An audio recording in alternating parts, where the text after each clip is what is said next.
Assalamualaikum warahmatullahi wabarakatuh. Salam sejahtera untuk kita semua dan salam sehat. Kita jumpa lagi dalam sesi ketiga kewirausahaan, yaitu mengembangkan dan mengelola tim usaha baru. Jadi malam ini kita akan tambah satu kompetensi lagi, yaitu mengembangkan dan mengelola tim usaha baru. Baik, sebelum kita masuk bagian bagaimana membangun dan mengelola tim usaha baru, mari kita lihat bagaimana teori Tuckman dalam membangun tim usaha baru. Ada 4 hal di sana. Yang pertama adalah forming. Kita lihat di grafik di sini, fokus pada tasnya, ya. Kemudian storming, kemudian norming, dan performing. Jadi memang ada proses, tidak langsung bahwa kita membangun tim ini langsung kita bisa langsung perform. Jadi baru forming dulu, masih harus storming dulu, baru setelah norming, baru performing. Ini adalah teori Tuckman dalam membangun tim usaha baru.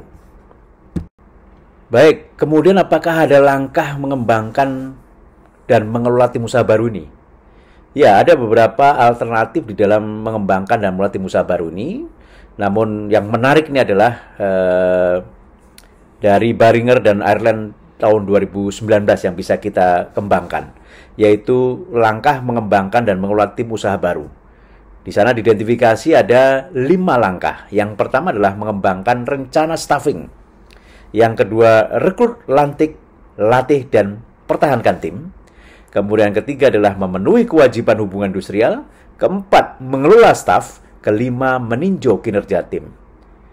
Ini nanti kita bahas satu demi satu secara lengkap dan bagaimana kita berlatih untuk mencapai kompetensi mengembangkan dan mengelola tim usaha baru ini. Langkah pertama adalah mengembangkan rencana staffing. Di sini beberapa tahap yang harus kita lakukan. Yang pertama adalah kategori okupasi diidentifikasi sesuai dengan persyaratan bisnis sebagaimana diuraikan dalam rencana bisnis. Kategori okupasi. Kemudian tanggung jawab okupasi diidentifikasi, tugas okupasi diidentifikasi, kemudian persyaratan okupasi diidentifikasi, kemudian kebutuhan pelatihan okupasi diidentifikasi, jumlah tenaga kerja yang diidentifikasi untuk setiap okupasi, kemudian perkiraan mulai bekerja diidentifikasi untuk setiap okupasi. Kemudian FTE atau full time equivalent diidentifikasi untuk setiap okupasi. Dan perkiraan durasi kontrak diidentifikasi untuk setiap okupasi. Inilah langkah pertama mengembangkan rencana staffing. Nah, untuk menentukan pesanan staff, kita juga harus melihat bagaimana pesanan bisnis. Bagaimana struktur minimal tim usaha baru yang kita bangun agar mempunyai legal aspek agar kita betul-betul bisa menjamin produktivitas dan juga kualitas. Di sini sebagai contoh, pada umumnya di sini pemilik, kemudian sebagai CEO, kemudian ada manajer operasional produksi yang biasanya ini adalah bertanggung jawab untuk produksi, dan ada manajer mutu yang bertanggung jawab atas kualitas. Nah, di sini tanggung jawab personilnya apa? CEO, kemudian manajer produksi dan manajer mutu. Ini yang harus kita lihat untuk kita kembangkan, sehingga inilah kira-kira minimal organisasi dalam suatu new business. Sebagai contoh di sini tanggung jawab tim atau organisasi baru. Tanggung jawab CEO bertanggung jawab atas keberhasilan keseluruhan entitas bisnis atau organisasi lain. Kemudian untuk membuat keputusan manajerial tingkat atas. Sedangkan tanggung jawab manajer produksi adalah bertanggung jawab atas manajemen teknis, pengawasan, dan pengendalian proses produk industri. Kemudian tanggung jawab manajer mutu bekerja dengan staf lain untuk menetapkan prosedur dan standar kualitas dan memantau terhadap target yang disepakati. Baik, berikut adalah contoh rencana staffing pada langkah pertama tadi. Contohnya organisasi, misalnya organisasi jasa, konsultasi, dan fasilitas wirausaha pengembangan bisnis. Alamat misalnya PPM Stin Kalimalang Jakarta misalnya.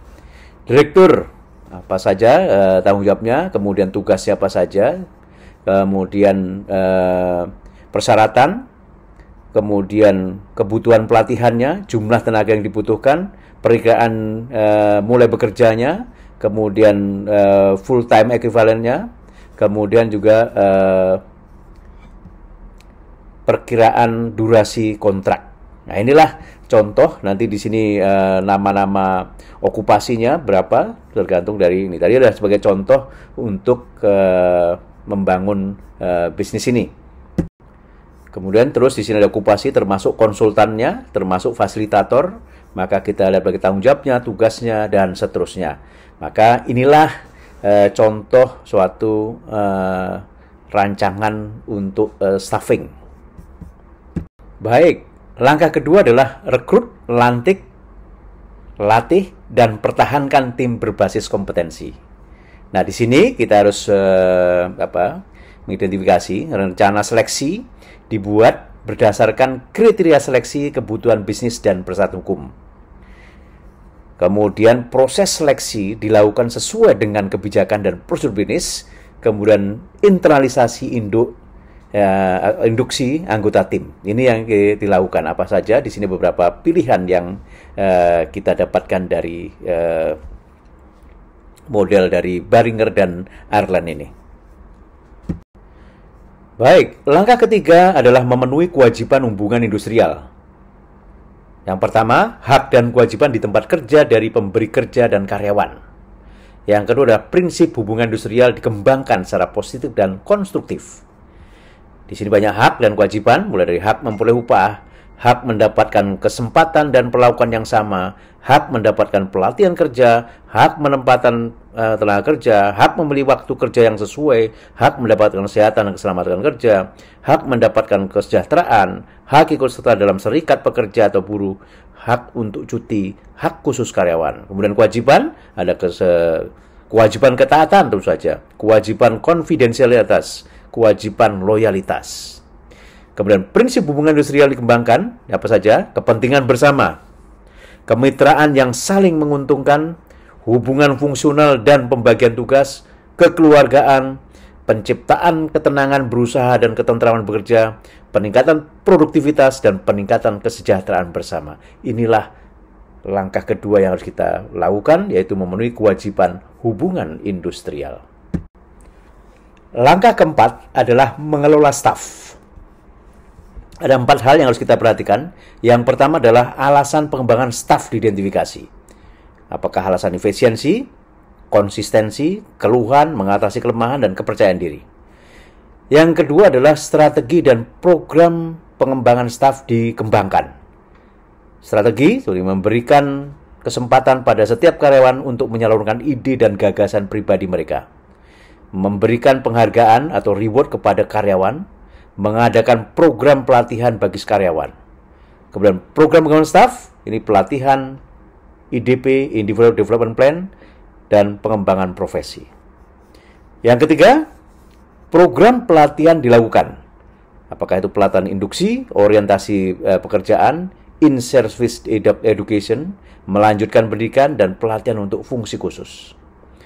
Yang keempat, evaluasi dilakukan terhadap strategi dan program pengembangan staf dievaluasi. Nah, di sini ada 3 hal, identifikasi dan libatkan pemangku kepentingan utama, dan jelaskan kegiatan dan tujuan pengembangan staf. Kemudian tentukan tujuan pertanyaan dan pertanyaan evaluasi Anda sambil mengidentifikasi indikator yang akan Anda ukur. Kemudian analisis dan tafsirkan hasil untuk dibagikan dan gunakan temuan Anda secara efektif. Ini adalah bagaimana langkah mengelola staf. Baik. Langkah kelima adalah meninjau kinerja tim. Ada 4 hal di sini harus perhatikan. Yang pertama adalah hasil kinerja diidentifikasi kesesuaiannya dengan kinerja bisnis, yaitu pencapaian tujuan dan sasaran yang telah ditentukan sebelumnya, kemudian efisiensi penggunaan sumber daya dalam menghasilkan barang dan jasa, dan kualitas barang dan jasa. Kemudian kompetensi diidentifikasi untuk meningkatkan kerja tim, pengetahuannya, keterampilan, dan sikap. Yang ketiga, tingkat pergantian staf diidentifikasi. Tinggi kah? Itu berarti 15%, lebih besar 15%. Rendah, kurang 15%. Kemudian kekompakan tim diidentifikasi dalam meningkatkan kinerja proyek secara keseluruhan. Kolaborasi, kerjasama, kompetensi kerja sama. Kompetensi kerja sama. Inilah bagaimana kita meninjau kinerja tim.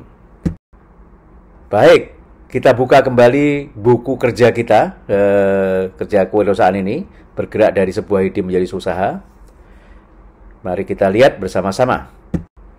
Nah, dari diskusi kita di atas tadi, kita bisa berlatih di sini dengan menggunakan formulir template yang ada, yaitu mengembangkan dan mengelola kinerja tim, mulai dari langkah-langkah rencana staffing tadi, kategori okupasi, kemudian tanggung jawab okupasi, tugas okupasi, persyaratan okupasi, kebutuhan pelatihan okupasi, jumlah tenaga kerja, perkiraan mulai bekerja, FTE, dan perkiraan durasi kontrak. Ini diidentifikasi dan dilampirkan dalam rekaman ini. Kemudian langkah kedua adalah rekrutmen, pelantikan, pelatihan, dan mempertahankan tim. Ini juga demikian, mulai dari rencana seleksi, proses seleksi. Di sini ada beberapa pilihan. Bagaimana rencana seleksi ini untuk dipilih untuk kita sesuai dengan konteksnya. Selanjutnya, internalisasi, induksi anggota tim, dan seterusnya. Kemudian memenuhi kewajiban hubungan industrial, hak dan kewajiban, kemudian prinsip hubungan industrial. Kemudian yang keempat adalah mengelola staf. Bagaimana alasan mengembangkan staf, kemudian strategi dan program pengembangan staf. Ini diidentifikasi dan di sini ada pilihan-pilihan sesuai dengan konteks kalau kita mengembangkan. Kemudian program pelatihan dilakukan, di sini ada pilihan. Program pelatihan ini bisa pelatihan induksi, orientasi pekerjaan, in-service education, melanjutkan pendidikan pelatihan untuk fungsi khusus. Kemudian juga evaluasi dilakukan terhadap strategi program pengembangan ini. Apa saja evaluasi? Ini adalah pilihan-pilihan sesuai dengan konteks. Kemudian meninjau kinerja tim, mulai dari hasil kinerja, ini adalah pilihan-pilihan. Kemudian kompetensi, tingkat pergantian staf, dan kekompakan tim. Ini buku kerja yang bisa membantu dalam pelatihan untuk bagaimana kita mengelola tim usaha baru ini. Baik. Kalau kita rangkum dari diskusi kita tentang mengembangkan dan mulai tim usaha baru, kembali bahwa ada 5 langkah di sana. Yang pertama adalah rencana staffing. Kemudian yang kedua, rekrutmen, pelantikan, pelatihan, dan mengembangkan tim.